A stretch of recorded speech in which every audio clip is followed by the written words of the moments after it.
calculate capacitance of parallel plate capacitor. Consider a parallel plate capacitor. The plates are separated by distance d and each plate has area A. The plate A has charge plus Q and plate B has charge minus Q. Imagine a Gaussian surface which encloses the charge plus Q of the capacitor plate. Now take small area element dA of Gaussian surface. The electric flux through this area element is d phi c is equals to E into dA, where d phi c is the electric flux and E is electric field. To calculate the net flux through this Gaussian surface, we need to integrate this equation as phi c is equals to integration of E dA. As we know, the multiplication of two vectors is given as A vector into B vector is equals to A scalar into B scalar into cos of theta, where theta is the angle between the directions of two vectors. So our equation becomes phi c is equals to integration of E dA cos 0 degree. As the direction of E and dA is same, the angle is 0 degree. Therefore, phi c becomes integration of E dA because cos theta is 1. Therefore, phi c is equals to E into A. This is equation number 1, where A is the area of that part of the Gaussian surface through which electric flux is passing. But from Gauss law, electric flux is given as phi c is equals to Q by epsilon 0. This is equation number 2, where Q is the charge and epsilon 0 is the permittivity of the medium.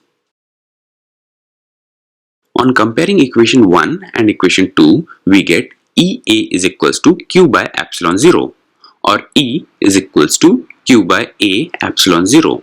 This is equation number 3. Now, let's calculate the potential difference between plates of the capacitors.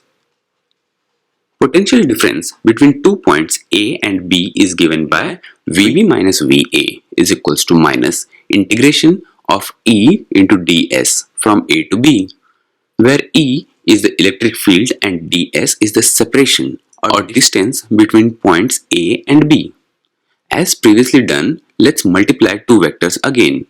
So VB minus VA becomes minus integration of E ds cos 0 from A to B. The angle between ds and E is 0 because both have same directions. Now this becomes VB minus VA is equals to minus integration E ds from A to B. For absolute potential between plates, put VB is equals to 0. Therefore, V becomes integration of E ds from A to B. The potential between plates having separation D is given by V is equals to integration of E ds from 0 to D. Therefore, V becomes E into D, where D is the total separation between two plates. Let's add the value of E from equation 3. So, V becomes Q by A epsilon 0 into D. On rearranging this equation, we get Q by V is equals to A epsilon 0 by D. Here, Q by V is the capacitance of the parallel plate capacitor. Therefore, C is equals to A epsilon 0 divided by D. This is the final equation.